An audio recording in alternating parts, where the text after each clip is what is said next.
Bien, hermanos, vamos a continuar con nuestro estudio en la primera carta de Corintios, capítulo 5. Comenzamos un nuevo capítulo.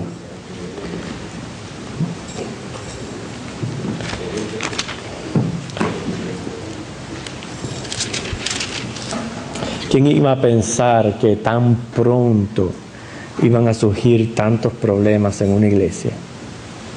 Tan pronto. Corintio pertenece a ese primer siglo, a la iglesia primitiva. Y este va a ser el segundo problema que Pablo tiene que tratar en esta iglesia, ya dejando a un lado la cuestión de las divisiones. Ahora trata acerca de desórdenes morales. Él mismo dice, por su envanecimiento no se han percatado de que hay otros problemas graves dentro de la congregación.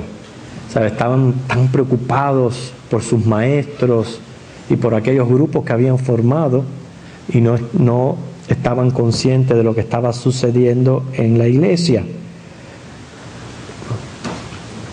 Había un caso de fornicación. Y cuando hablamos dentro de la iglesia es que era un hermano que formaba parte de la iglesia de Corintio y estaba fornicando. La fornicación es el practicar el coito fuera del matrimonio y es un acto completamente condenado por Dios. Es uno de los pecados que se encuentra en la lista de aquellos que no entrarán en el reino de los cielos, como dice Apocalipsis 21:8. Y al respecto yo quiero leer un ruego que hace el mismo apóstol a la iglesia de Tesalonicenses, primera de Tesalonicenses 4, versículos del 1 al 8. Primera de Tesalonicenses 4, del 1 al 8.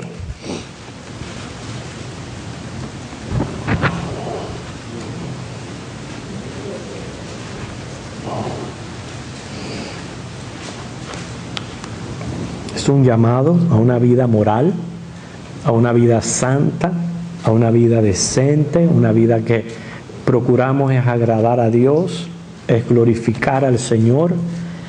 Por eso dice Pablo, por lo demás, hermanos, os rogamos y exhortamos en el Señor Jesús, que de la manera que aprendisteis de nosotros, cómo os conviene conduciros y agradar a Dios, así abundéis más y más. Porque ya sabéis qué instrucciones os dimos por el Señor Jesús, pues la voluntad de Dios es vuestra santificación. Como nos gusta decir que queremos estar en la voluntad de Dios, ¿verdad? Y nosotros sabemos que estar en la voluntad de Dios es lo que nos conviene, es lo mejor que nos puede pasar. Inmediatamente que nos salimos de la voluntad de Dios, enseguida nos intranquilizamos, perdemos la paz, nos incomodamos. Queremos estar en la voluntad de Dios. Bueno, la voluntad de Dios la expresa la Biblia claramente, es santificación. Y en medio de todos los pecados que hay, dice aquí el versículo 3, que os apartéis de fornicación. Después vamos a aprender un poquito más, porque la carta de Corintios trata sobre este pecado en particular, pero sigue leyendo aquí la manera de vivir en santificación en cuanto a este aspecto de todas esas demandas sexuales que hay en los seres humanos, es que cada uno de vosotros, fíjense, sepa tener su propia esposa en santidad y honor. ¿Viste cómo dice la palabra? La única manera que nos va a ayudar es saber tener a nuestra esposa en santidad y honor. Dice, no en pasión de concupiscencia, como los gentiles que no conocen a Dios. O sea, el hombre cristiano no tiene que estar buscando esas pasiones de concupiscencia ni en la televisión, ni en el internet, ni las pornografías. Estamos viviendo una vida tan decadente en lo moral que la gente lo que quiere es experimentar cosas nuevas y son cosas verdaderamente sucias. Y dice la Biblia, no en pasión de concupiscencia, como los gentiles que no conocen a Dios. Estamos viviendo en un mundo corrupto, déjele eso al mundo corrupto. Pero el que conoce a Dios debe de apartarse de todas esas cosas. Por eso dice que ninguno agravie ni engañe en nada a su hermano, porque el Señor es vengador de todo esto, como yo ya os hemos dicho y testificado. Volviendo a la carta de Corintios, un poquito más adelante del capítulo 5 donde estamos, el capítulo 6, versículo 18, tenemos una advertencia. Ya vimos un ruego, una exhortación a santificarnos, a dejar la fornicación, como cada cual teniendo su propio cónyuge en santidad y honor. Ahora dice 1 Corintios 6, 18, huid de la fornicación. Cualquier otro pecado que el hombre cometa está fuera del cuerpo, mas el que fornica contra su propio cuerpo peca. O sea, de todos los pecados que existen, que podemos hacer, sea con la lengua, sea con las miles de maneras de nosotros pecar, no se compara con este en particular, porque envuelve el cuerpo. El cuerpo es templo de Dios. Por eso la advertencia es huid. Huid. ¿Cómo podemos nosotros huir? Bueno, una de las maneras es recordar el testimonio del joven José. Y usted lo puede leer ahí en Génesis 39. Jovencito. Y se dice que los jovencitos pues están, como dice, al máximo de sus pasiones. Y sin embargo, como dice, teniendo las hormonas alborotadas, él supo huir y dejar hasta su ropa por tal de salir de aquella situación. O sea que salió, corrió, la evitó. Y después, aunque él tuvo que sufrir un poco, pero Dios le exaltó por haber agradado a Dios por sobre todas las cosas. Y la segunda manera es evitar, hermanos, evitar todo lo que alimente o promueva la inmoralidad en nosotros. Cualquier práctica que sea, lo que usted sepa, porque cada uno de nosotros nos conocemos y cada cual sabe cuáles son sus debilidades. Hay personas que dicen, no, yo en ese aspecto, gracias a Dios, estoy tranquilo, no tengo que preocuparme en lo que es el área sexual. No voy a decir que dicen que eso para mí está muerto, pero bueno. Pero cada cual conoce exactamente cuál es su debilidad y qué es lo que le atrae. ¿Y qué es lo que está haciendo para alimentar eso que está sucediendo por dentro? Bueno, como cristiano, Dios le hace el llamado a dejar todas esas influencias a un lado y, vamos a suponer, en caso de que suceda una situación como le pasó a José, imitar a este joven, huir, salir de la situación. Pablo, vamos a ver en el versículo 1 inmediatamente de 1 Corintios 5, presenta a la iglesia la necesidad de una acción disciplinaria, porque uno de los miembros había cometido un pecado de naturaleza pública. Dice, vamos a ver el versículo 1, dice, de cierto se oye que hay entre vosotros fornicación, tal fornicación cual ni aún se nombra entre los gentiles, tanto que alguno tiene la mujer de su padre. En otras palabras, mira que hay casos de fornicación, pero como este no lo hemos visto. Que el hijo de un padre esté teniendo amores con su madrastra. Eso era lo que estaba sucediendo. El hijo del padre. Al parecer, el muchacho era el que era miembro de la iglesia. No, al parecer no, él era parte de la iglesia de Corintio. Pero cuando se habla de fornicación, da a entender de quizás era soltero. Él era soltero. De lo contrario, se hablara de adulterio. Ustedes saben la diferencia entre la fornicación y el adulterio. Es que el adulterio es el que fornica casado. No se menciona ninguna sanción para la madrastra, aparentemente ya no era convertida. O sea, ella no era parte de la iglesia de Corintio, quizás el padre tampoco, a lo mejor fue un joven que se convirtió y se le presentó esa situación. Todo comienza con un poquito, quién sabe esa relación, qué sucedió ahí en la casa donde vivía, una miradita, una tocadita, y cuando viene a ver, ya estaban viviendo juntos, por no saber pararlo y controlarlo desde su principio y desde su inicio.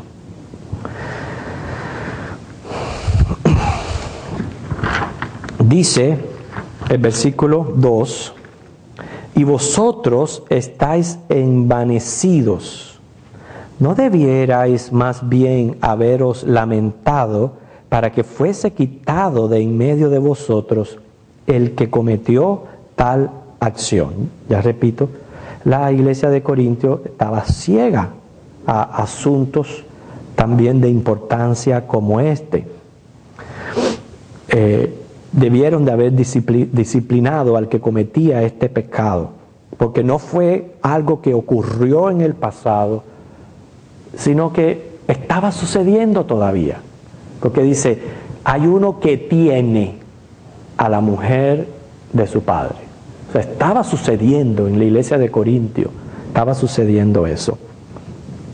Nosotros a veces pensamos que estas cosas no ocurren en la iglesia, hermano, pero hay cada testimonio, cada experiencia con líderes de pastores. En este mismo momento, miren la situación en que está la iglesia católica, pero yo no la juzgo, porque también sucede dentro de las iglesias cristianas. Sucede también dentro de las iglesias cristianas. Estamos llenos de testimonios, líderes de jóvenes, pastores mismos, cayendo en este tipo de pecado. Como dice, es la falta de temor y de reverencia a Dios. O sea, cuando una persona cae en esto, yo digo, el egoísmo está tan centrado en sí que ya no le importa ni tan siquiera ofender a Dios. No le importa, y ni piensa ni tampoco en el juicio y las consecuencias que va a traer Dios, porque quien tal haga, no piense que va a quedar sin recibir el juicio de Dios. Dice el versículo 3,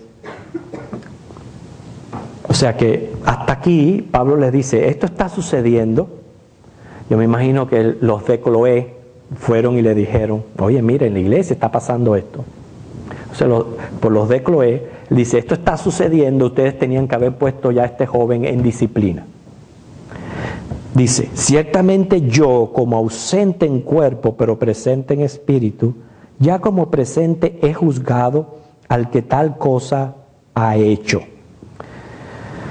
Él dice, no estoy en medio de ustedes allí para juzgar el caso, pero basta con escuchar ya lo que estaba sucediendo para yo haber ejercido ya un veredicto y hacer mi recomendación. Es lo que está tratando de decir Pablo aquí. Cuando dice presente en espíritu, no quiere decir que había mandado el Espíritu, como en otras ocasiones yo les he dicho, ¿verdad? Aquí en los estudios y en los mensajes, que por favor no me manden el Espíritu al templo.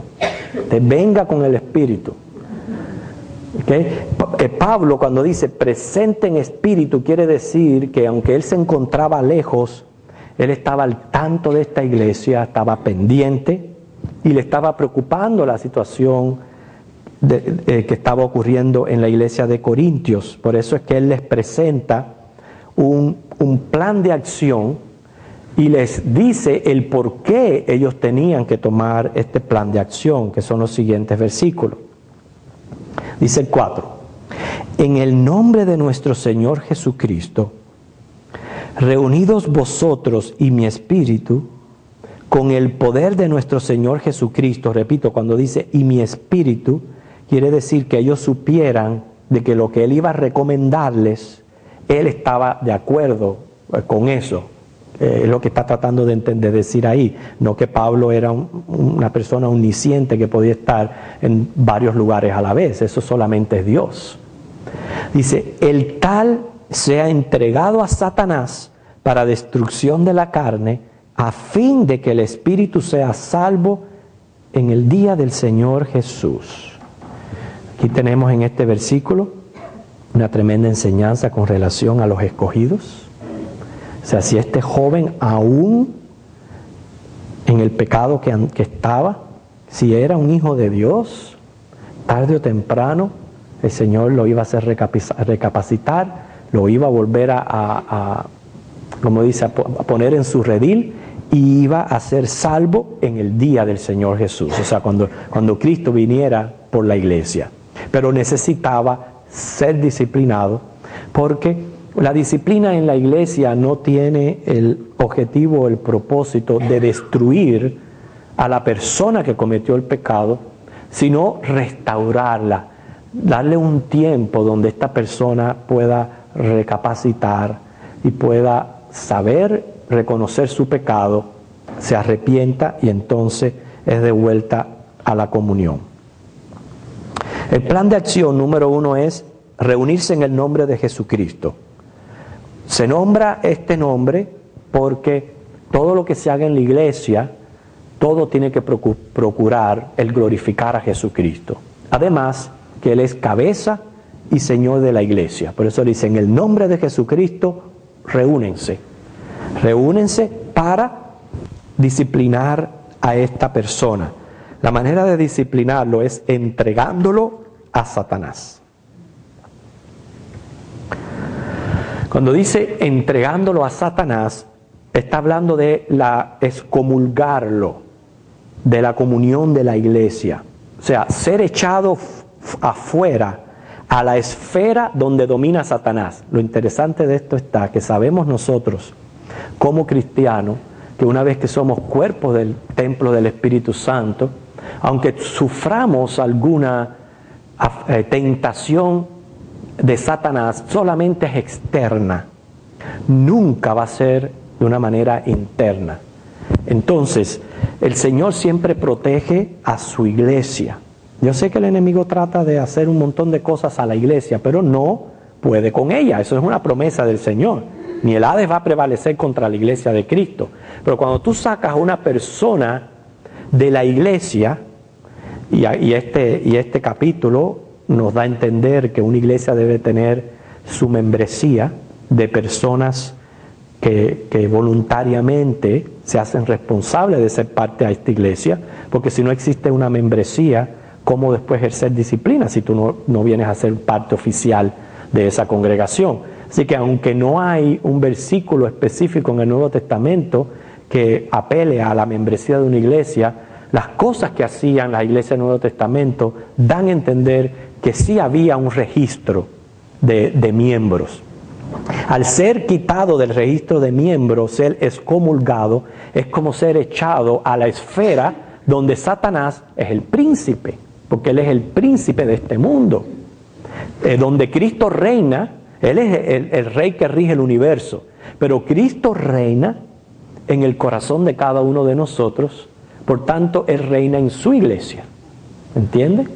Todo lo que está fuera de la iglesia pertenece a la esfera del mal, a la esfera del príncipe de este mundo. Entonces, al ser echado fuera de la iglesia, significa con el propósito de ser zarandeado, para que sufra en carne, con el objetivo de que llegue a salvarse en el día final. Vemos cómo siempre el Señor pone en prioridad la salvación de nuestra alma sobre las aflicciones físicas que podamos sufrir en nuestro cuerpo. No todas las enfermedades que nos sobrevienen vienen como resultado de una disciplina. Vienen como resultado del pecado original, pero no como una disciplina. Pero sí hay enfermedades que vienen a la persona con el propósito de juicio. El propósito específico de hacerle juicio a esta persona para que esta persona recapacite. A esos son los que después, cuando ya están enfermos, ya en la cama de muerte, el Señor, Santiago dice, llamen a los ancianos, úngenlo con aceite y oren por él para ver si se arrepiente. Y entonces si se arrepienta, el Señor lo sana. Porque está hablando de enfermedades provocadas por el juicio disciplinario. Que no quiere decir que Dios va a sanar y va a levantar a todos los que estén enfermos de gravedad. Eso es ilógico, no es cierto. Pero Santiago presenta un caso como este, una persona que fue entregada a Satanás, y para Satanás lo zarandee. Yo les he dicho siempre que hay una combinación bomba atómica, que es la que todo cristiano debería siempre evitar. Y se lo digo con mucha seriedad, en el temor de Dios, porque pobrecito aquel cristiano que cometa esta combinación bomba atómica, que es contristar al Espíritu y darle lugar al diablo. Usted hace eso siendo conocedor de la palabra, pobrecito de usted. Es mejor nunca haber conocido a Cristo. Es mejor nunca haberle conocido. Usted no quiere ser echado fuera a Satanás para que lo zarandee. Créame, usted no quiere eso. Dice los versículos siguientes: no es buena vuestra jactancia. Entonces aquí viene la razón por la cual aquella iglesia tenía que haber ejercido disciplina. No es buena vuestra jactancia. ¿No sabéis que un poco de levadura leuda toda la masa? Limpiaos pues de la vieja levadura, para que seáis nueva masa, sin levadura como sois. Porque vuestra Pascua, que es Cristo, ya fue sacrificada por nosotros. Así que celebramos la fiesta no con la vieja levadura, ni con la levadura de malicia y de maldad, sino con panes sin levadura de sinceridad y de verdad. O sea, no debían de permitir esto por razón de la contaminación. Y pone el ejemplo la levadura. Usted sabe que la levadura es la sustancia que se usa para fermentar y expandir la masa. Y esta gente de corrupción siempre fue un emblema de toda doctrina perniciosa, y según Gálatas 5:9 es símbolo de pecado y símbolo de maldad. Es por eso que durante la Pascua, según Éxodo 12, los israelitas no debían consumir pan con levadura, ni aún tenerla en las casas, bajo pena de ser cortados de su pueblo. Se dice que en la víspera del primer día de la fiesta de la Pascua, el judío tenía ordenado sacar toda la levadura de la casa, inclusive buscar minuciosamente con una lámpara para que no haya quedado ninguna traza de levadura. Eso lo hacían el primer día de celebrar la Pascua. Lo primero que hacían era sacarla fuera de la casa, y repito, que muchas veces como la levadura es un polvo, era buscar, a ver, que no hubiera quedado nada de levadura. Y al terminar de lavar toda vasija donde hubo levadura, el israelita levantaba sus manos y oraba: oh Dios, he echado toda levadura de mi casa, y si queda algo de lo que no sé nada, con todo mi corazón lo echo fuera también. Esto hacían ellos de una manera como un ritual, pero es lo que tenemos que hacer nosotros los cristianos si queremos santidad de vida, si queremos santificación. Busque, hay que buscar en lo más profundo de usted mismo, y usted sabe exactamente lo que usted tiene que sacar, lo que usted tiene que limpiar y lo que usted tiene que botar fuera. Y hágalo. Y aún así, después que lo haga, le diga: Señor, mira, en lo que yo tengo entendido, ya yo he limpiado mi vida, pero a lo mejor queda un pecado de omisión que no me doy cuenta de él. Por favor, límpialo también. Ese es el simbolismo de la levadura y lo que había que hacer con ella en el ritual de la Pascua. Y miren cómo Pablo lo trae como ejemplo a esta iglesia de lo que deberían de hacer. Sabemos en esta imagen la clase de santidad a la cual el cristiano está llamado. La ausencia de levadura simboliza la pureza que Dios demanda de sus seguidores. Mire lo que dice Mateo 13:33. Mateo 13, 33.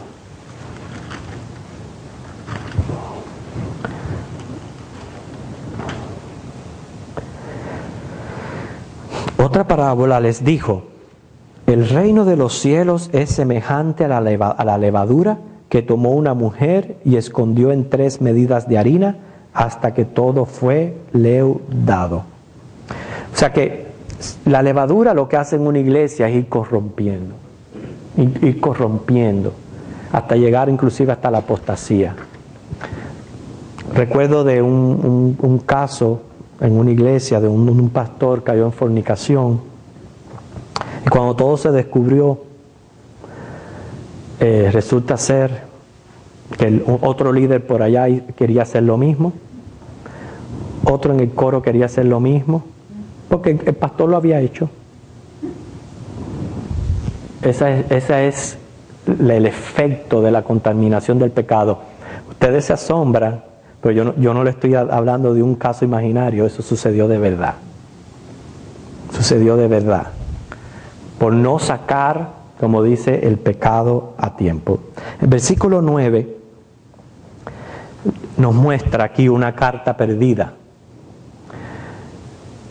Os he escrito por carta. O sea, ya Pablo les había mandado a Corintio una carta, obviamente al parecer no inspirada por el Espíritu Santo. El Espíritu Santo no quería que estuviera esta carta en lo que es el canon de las Escrituras, por eso se perdió, nadie sabe dónde está esta carta, pero había habido otra carta antes de la primera.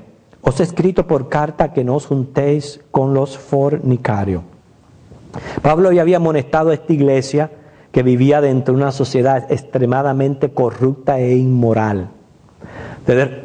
Recordamos en la introducción a la carta que el nombre de esta ciudad era Corintiazonai, que significa hacer el Corinto o fornicar.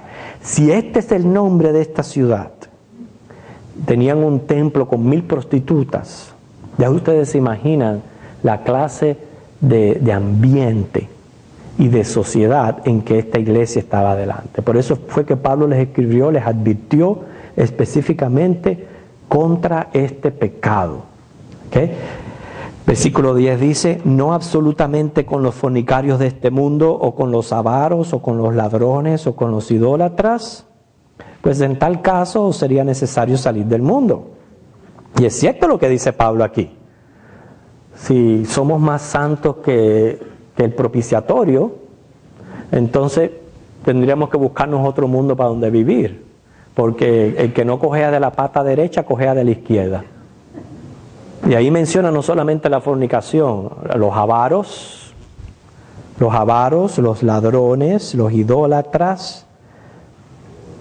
O sea, no es que no os juntéis con la gente, o sea, no es vivir esa vida ascética que muchas sectas han caído de apartarse del mundo de manera tal que dejan de hacer su función de sal y luz en la tierra. ¿Okay? No significa de que, como dice, no puede usted tener compañeros, amistades. ¿Okay?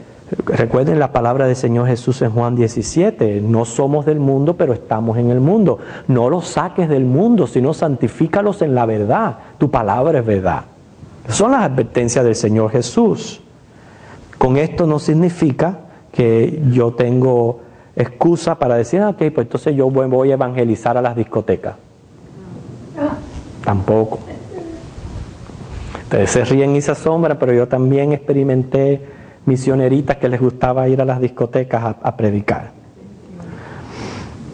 ¿Okay?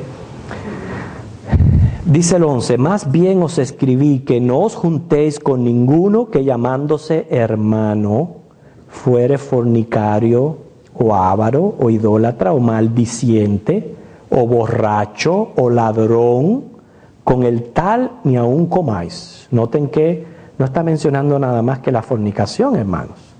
Hay otros pecados envueltos ahí también. Dice, si alguien profesa ser cristiano y aún sigue viviendo una vida mundana, una vida como si hubiera sido impío, Una vida como si no hubiera experimentado ningún cambio en su vida. Si aún sigue viviendo así, dice, ni tan siquiera coman con ellos. O sea, no os juntéis. Ahora, te dirá, pero entonces, ¿qué va a pasar si es que yo la semana pasada fui maldiciente? No estoy poniendo el ejemplo, no yo, me refiero, si alguien dice así. La persona, nosotros tenemos que arrepentirnos y convertirnos de nuestros pecados. Si una persona cristiana cae en pecado, que ya sabemos que el objetivo de la disciplina, de excomulgarlo, es con el objetivo de restaurarle, cuando una vez que esté bien delante del Señor, restaurarlo a la coinonía. Lo que pasa es que muchas veces hay personas que ya a la vez que caen en pecado, ya se le hacen cruz y raya, y ya no quieren saber de esas personas, no quieren darle otras oportunidades. Sin embargo, no es así como el Señor obra con nosotros. El Señor obra con misericordia, y nosotros tenemos que también tratar con misericordia. Inclusive, al parecer, habían hermanitos en la iglesia de Corintio que ya el joven estaba restaurado, se arrepintió de sus pecados. Cuando digo se arrepintió y se convirtió, es que dejó aquella relación, y la dejó sintiendo tristeza en su corazón y decidido a no volver a caer en tal caso. El joven al parecer ya estaba restaurado y habían hermanos que no querían que él volviera a la iglesia, y entonces Pablo en la segunda carta les tiene que decir no, acéptenlo de nuevo. Vamos a ver eso, 2 Corintios 2 del 5 al 11. 2 Corintios 2 del 5 al 11.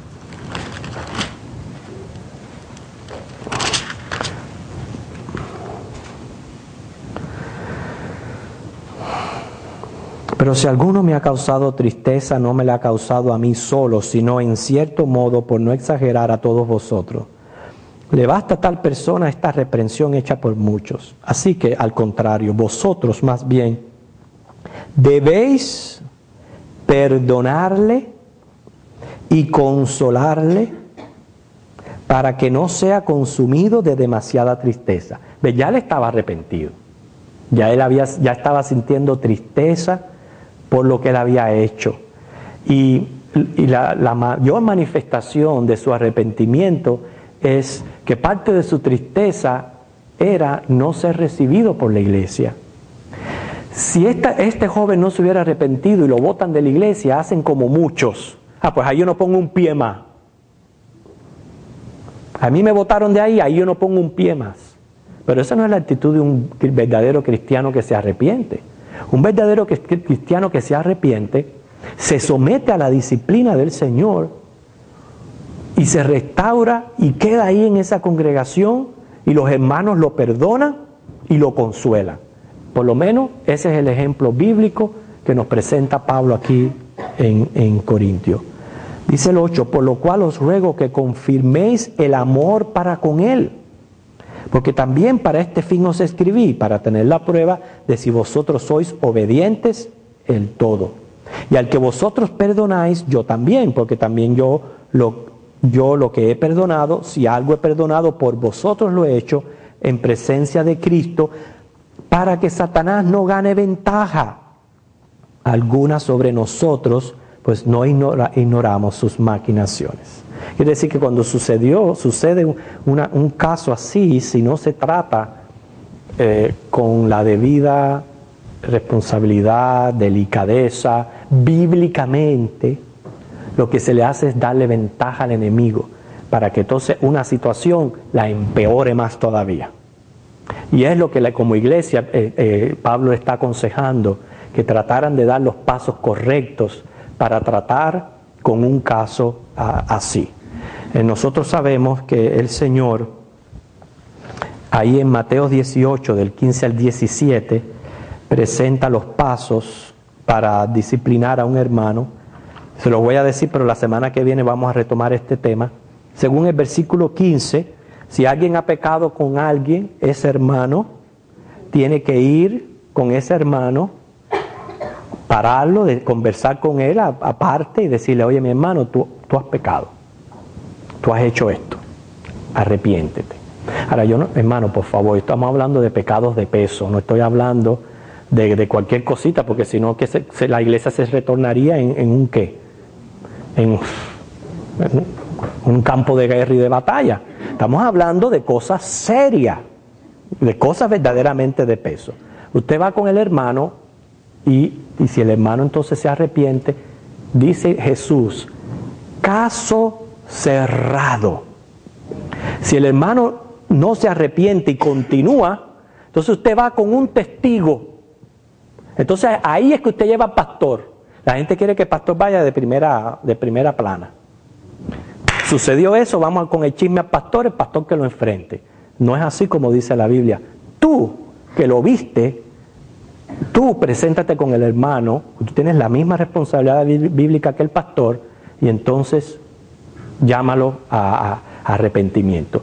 No te hace caso, lleva al pastor, llévalo como testigo. No hace caso, entonces se presenta a la iglesia. Ese es el procedimiento en casos serios, de peso, porque recuerde, aquí estamos tratando de que esta persona, una vez que la iglesia lidia con ella, es para echarla fuera al campo de Satanás. Y eso es serio, eso no es cosa ligera, no es cosa chiquitica. Es echarlo al campo de Satanás, para ser zarandeado y recibir la disciplina de Dios. Entonces, la verdad que este asunto nos pone a pensar, porque lo mejor, hermano, es como dijimos al principio, huid de la fornicación. Huid. No estemos alimentando todas esas cosas que puedan promover y alimentar todas esas pasiones incorrectas y descontroladas que pueden ocurrir en nosotros. Señor les bendiga.